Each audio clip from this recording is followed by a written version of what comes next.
my place, and some of you think that it ain't something. I was born and raised here, so how can I go back when here's where I came from? Alright, so I hope everyone's having a great day. I'm having a great day. So, again, more Monday news. Let's get right into it. Extra stuff at the end. Alright, so the first point of news today we have is the Russians were hacked. By this I mean that the Russian mail.ru to be exact, was hacked. 27 million accounts have been stolen. A group compromising of just 2 hackers hacked Russia's biggest internet company, mail.ru, and stole a trove of data from forms hosted on the company's server between July and August 2016. I think that these hackers have to have quite the audacity to hack a Russian email service through Russian gaming forms, no less. I'm gonna get into that later. So this is how it was done. So it was done like this. Mail.ru was running an old, outdated version of vBulletin form software, which let them SQL inject and bypass the form security. HackRead says that it seems that anyone could have hacked the system given the low standard version of software being used to run this form. Not only that, but the emails were hacked in a very large quantity. Again, 27 million emails to be exact.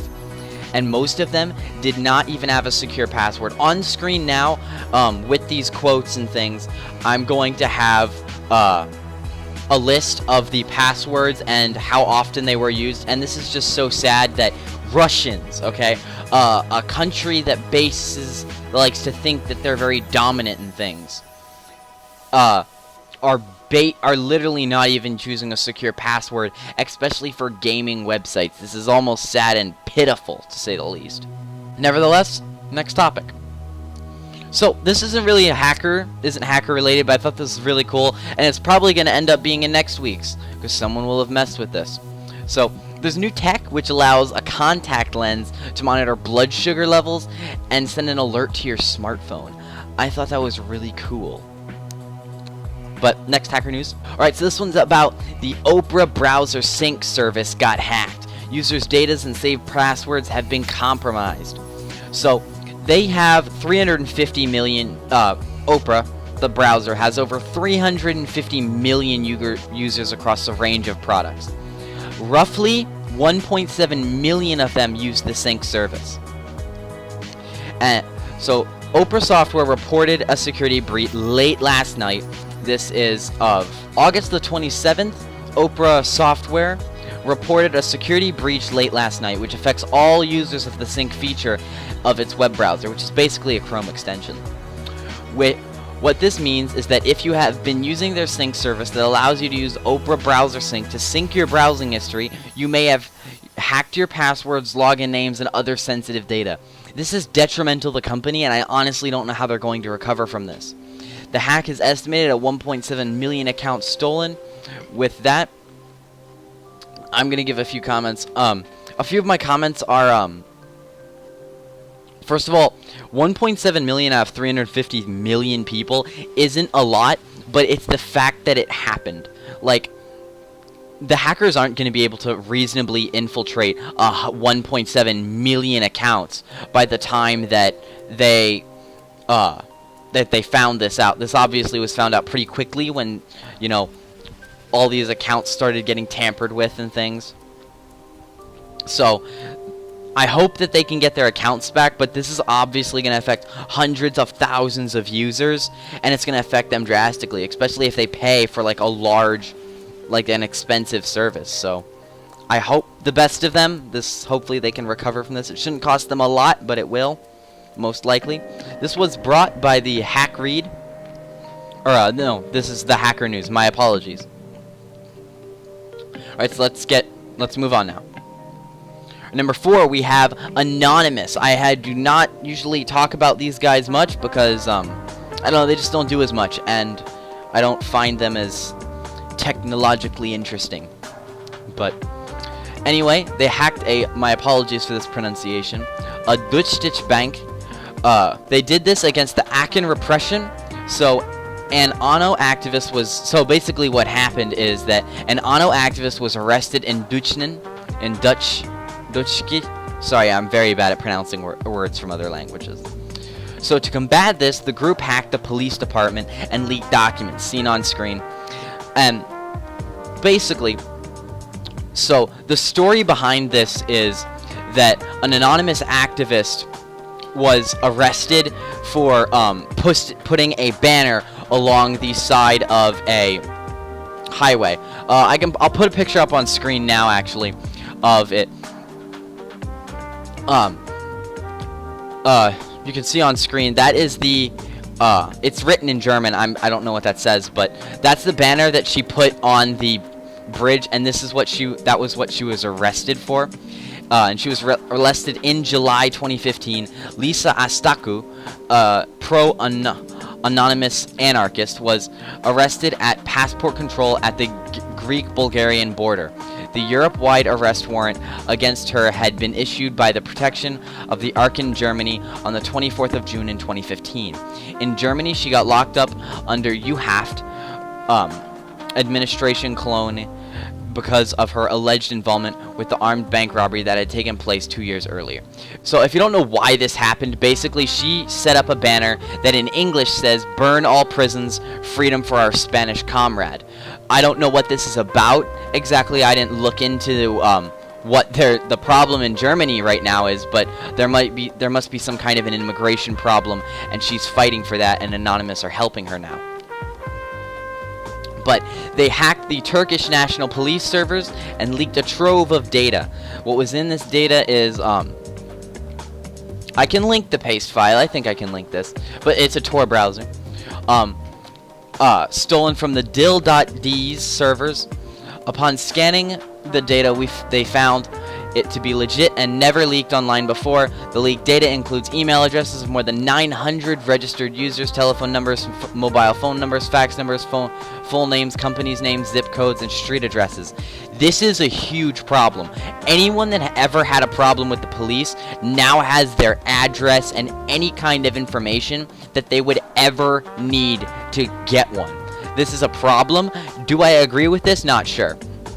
But again, my views aside, think of what you want. To each man his own. Now, this is probably one of my more favorite topics to talk about right now.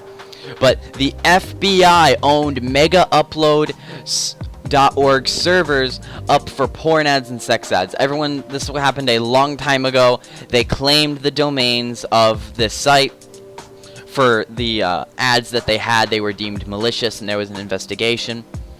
But they confiscated the site, and now that they confiscated the site, it has been hijacked from the FBI and tampered with under the FBI's control. So originally the FBI were fixing the site, making it more what it was before. It had all of the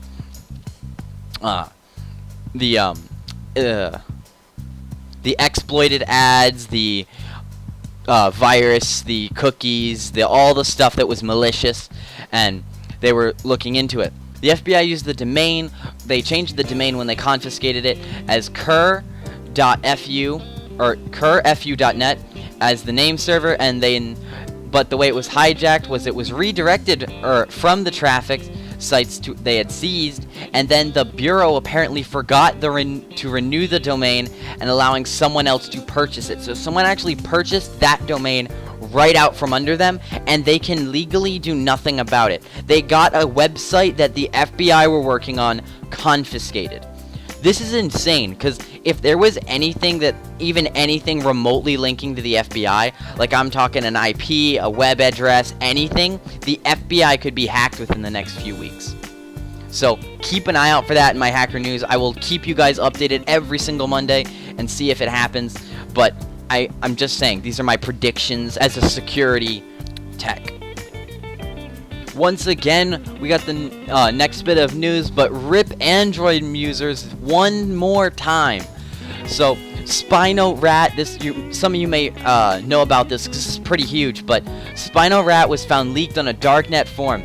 The researchers have warned about downloading Android apps from third-party sites. This rat from infecting your device. I will put a link down below, and right now I'm gonna play just a small, like 10-second clip of the video You'll see it in the center of the screen there.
Of what this rat is capable of and how it does. It's basically, if I had to compare it to something, it's kind of like Dark Comet, but for androids.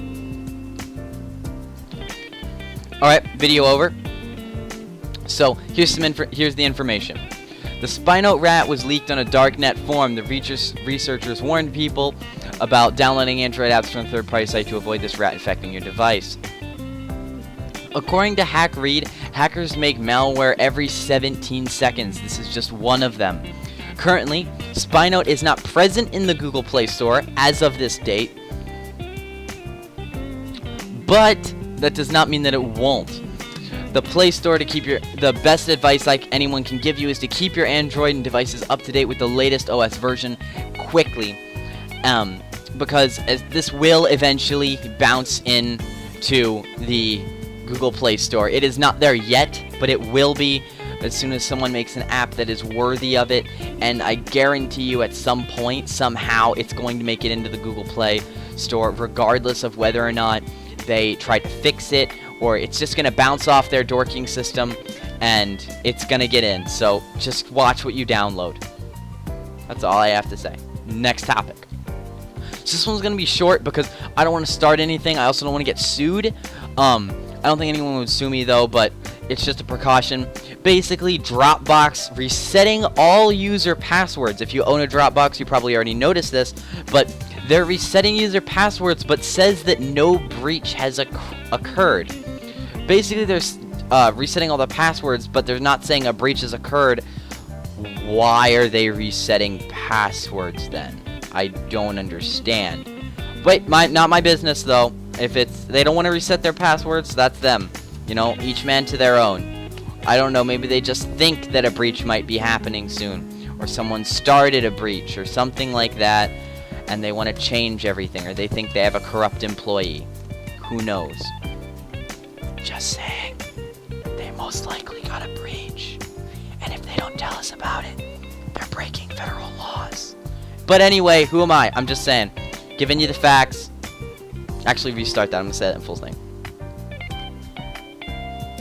So, I mean, the only reason to actually reset it, like your pass list on your website or anything, is if a breach has occurred.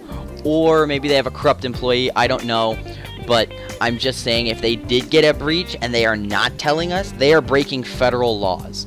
Because that's basically like a bank getting broken into and all the money gets stolen, and then tell everyone that their money was stolen. That's illegal. Next bit of news. I feel like this, I'm just repeating myself at this point. Windows 10 anniversary update is causing devices to crash again. Windows fucked itself again.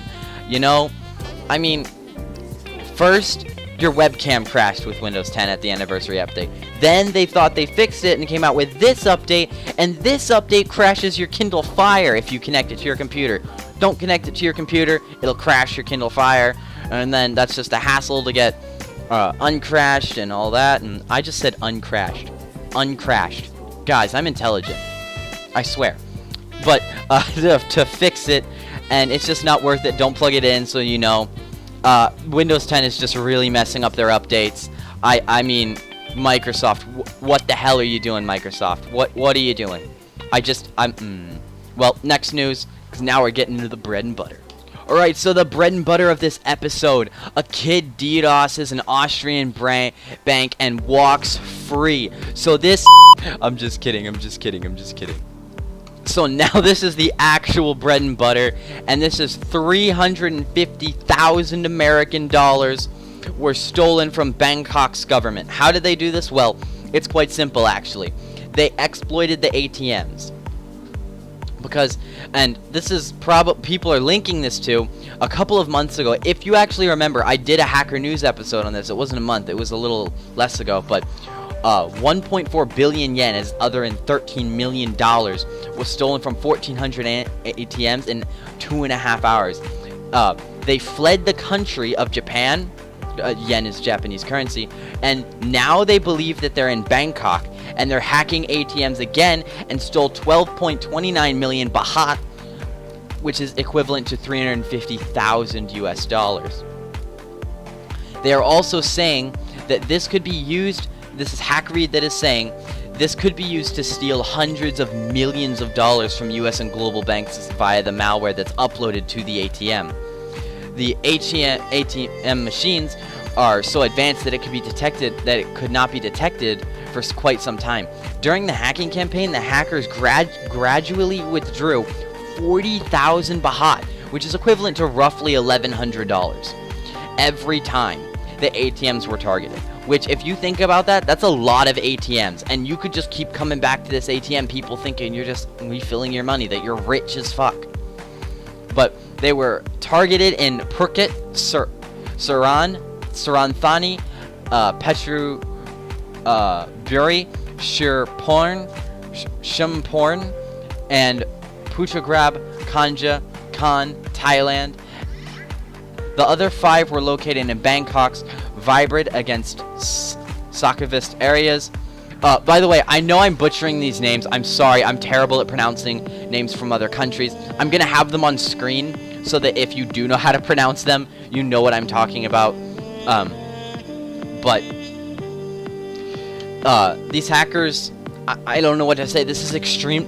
I want to say this is a feat because they managed to make such a complex malware that still works and no one's patched it yet. I don't know why they haven't taken the ATMs and patched this yet all over the world.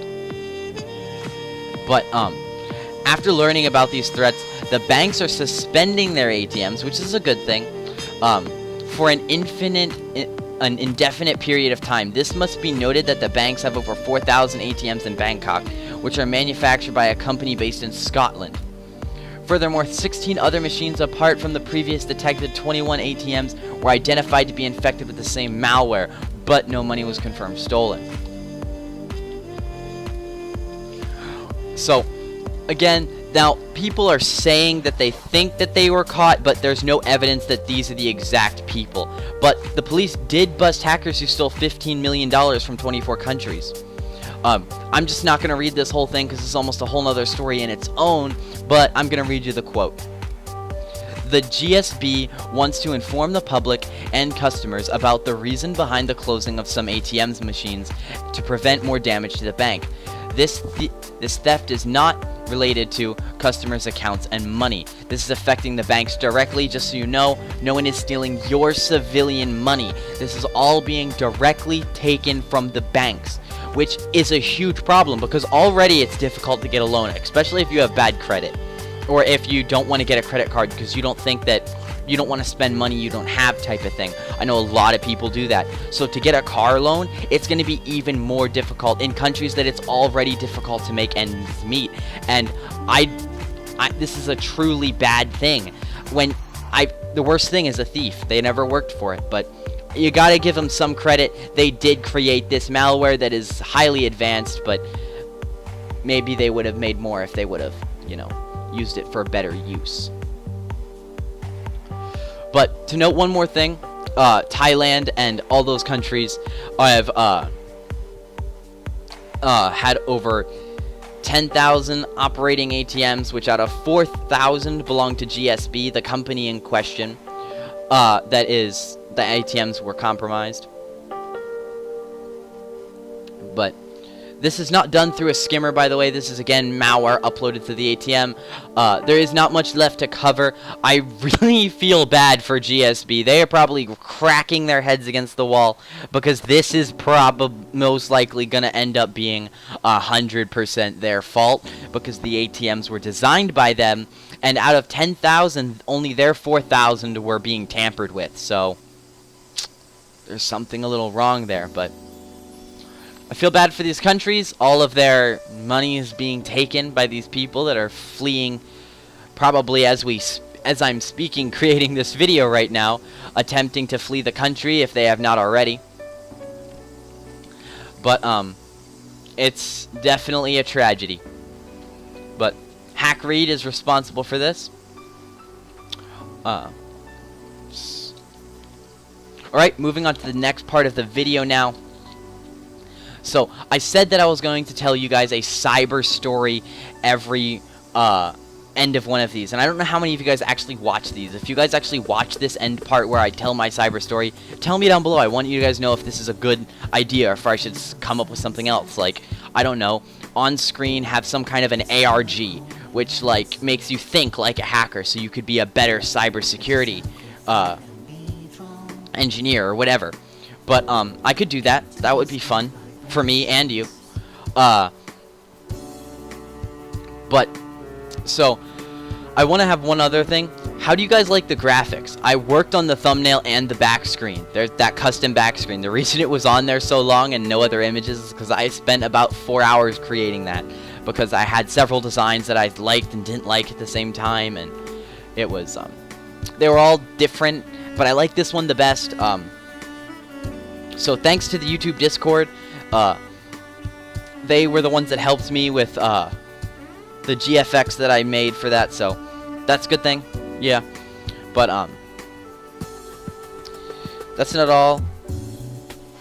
So the cyber story, this is going to be one about my my local town. So our local town has an electronic lighting system, which makes it basically so that all the lights shut off and turn on at the same time, and they're controlled by a computer. Also, like, everything in my town is controlled by a computer, like sewage, electric. All of this is routed to one place. And someone thought that it would be a really funny idea to actually, they probably didn't even make this themselves, but they slapped a radio jammer on the side of it, which, if you guys don't know how to make one of those simply, it is literally a radio. So you can use like an old motherboard, some parts. Basically, it was basically a really makeshift Raspberry Pi machine, if you know what that is. And it actually jammed the signal to the whole city. So telephone, electricity, water, everything was down for like a solid 2 hours because they were wondering how, and they found out it was just this thing slapped on the side of the building. So now there's like this big fence around it and all this stuff. Because, I mean, no one ever thought it would be tampered with. So it's actually, I don't think it should be all in one place to begin with. Because my town uses the same electric system. Because I don't live in a very large town. And we all use same electric system, same water system, same everything. Except I have a well, but same everything. And it was really funny because my one friend, I know a lot of you guys probably don't play video games, but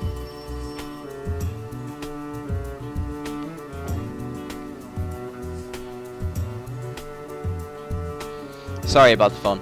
But my friend plays them really competitively, like League of Legends and things, and he was in the middle of winning and ranking up, and his power shut off, and he was so angry. It was entertaining, but basically the moral I want to get out of this story is never phone.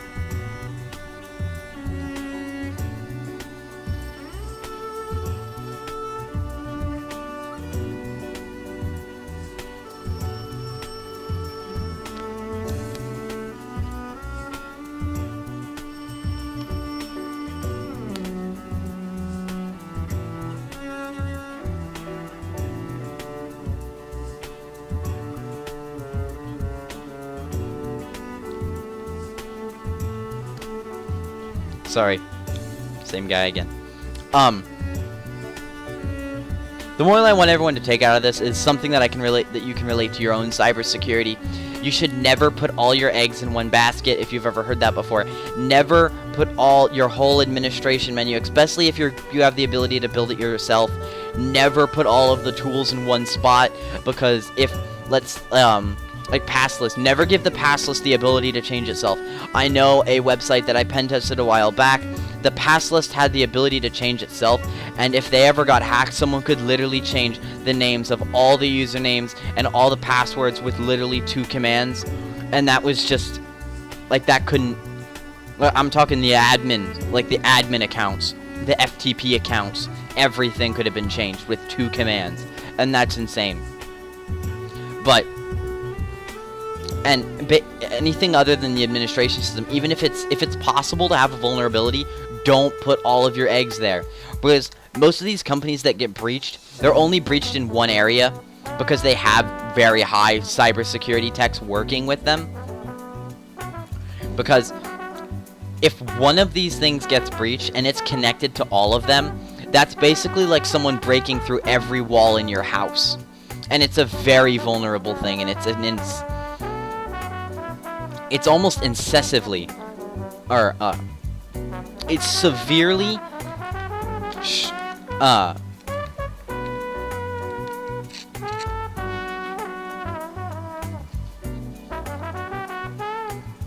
it's severely problematic for your company or whoever you're trying to help, or even you if you have a personal network.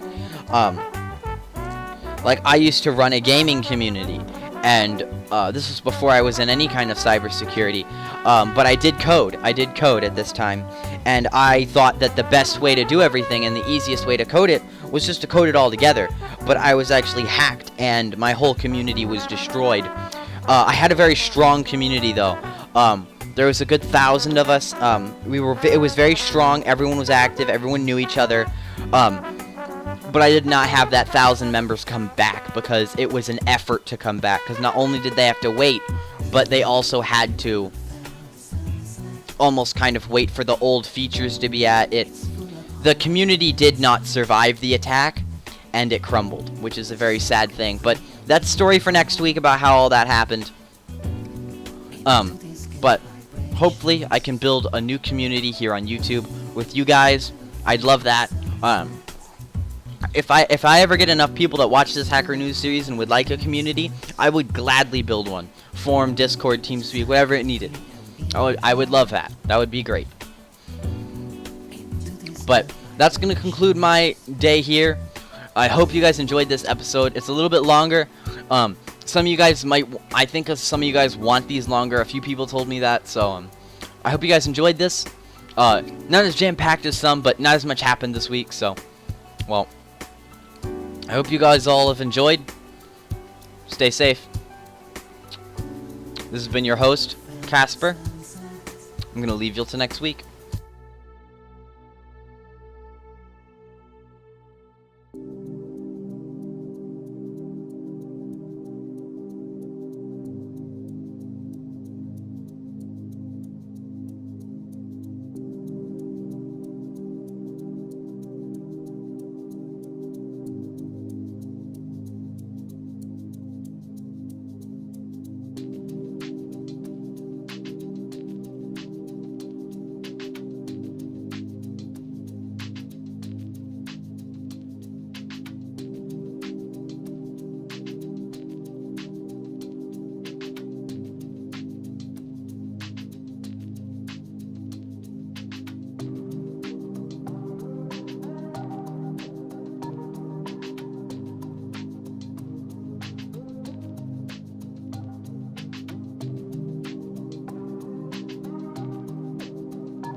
you.